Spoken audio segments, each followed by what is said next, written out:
Oh, hello, hedgehogs. This is Sammy, the classic Sonic fan. So before we get to the topic of this episode, I'd like to thank my friend McNibbler for producing that new intro. He did a terrific job, and he's an overall talented guy. He actually has his own YouTube channel, which is linked in this video and in the description.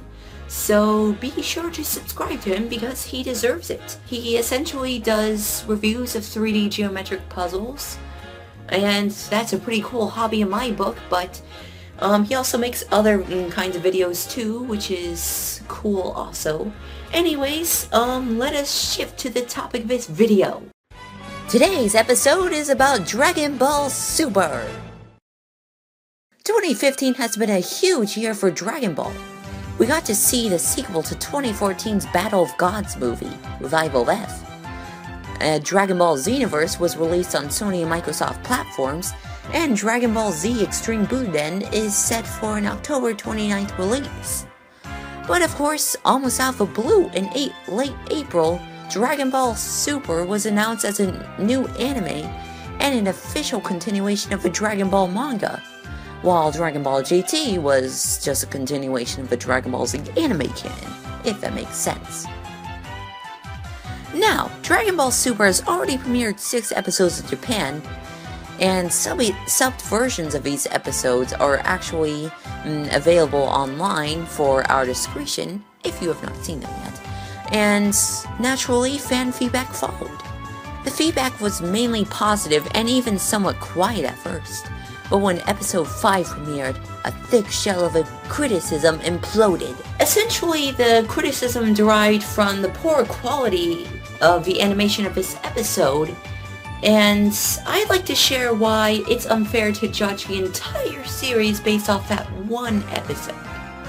So basically, because of this one episode, the entire series is bad, and now it's to GT. All of it. I do admit Toei could have worked on this episode a bit longer, and I don't know what the animators had to endure during the production of this episode, specifically the insertion of the directors and the stress of time restraint. However, I think outside of that one fight, the animation has been solid, and even comparable to the recent movie's animation. And in motion, the poor animation was actually barely noticeable, just to me anyhow. Everything else about the episode was fine too. The scripting was good as ever. The fight wasn't as anticlimactic as Battle of the Gods either. I mean, Goku was still absolutely no match for Beerus, but the fight didn't just last a few seconds. Plus, I'm sure Toei received the feedback and will try to focus on quality over quantity. Hopefully. Honestly, I've been quite enjoying this show. There's a lot more to favor than there is to scorn. I'm not implying that this show is or ever will be superior to its predecessors, but I think it's fair to officially recognize it as the official continuation of the Dragon Ball manga. It's at least on par with the Buu saga of Dragon Ball Z. Fans don't only complain about the animation, but also the lack of conflict. It's too slow, they say. Is it really though? Bear in mind, this is a new series. Dragon Ball is in need of reintroduction to this generation. It can't just continue to appeal to its older fans. Those fans were once young too, and were introduced to the cast. I think this generation of children deserves an opportunity to be introduced to the Dragon Ball cast as well. The first 3 episodes took time to introduce the main characters, Goku, Vegeta, and Beerus. And of course the supporting cast, such as Gohan, Goten, Chi-Chi, Bulma, Trunks, Roshi, Krillin, Tien, and so on. Plus, Dragon Ball was never driven by conflict all the time in the past. The original Dragon Ball was definitely more about adventure and comedy than combat. Even Dragon Ball Z had to take breaks from this every once in a while with filler. And even Dragon Ball Z's filler couldn't emulate Dragon Ball. Even Dragon Ball Z's conflicts didn't commence immediately.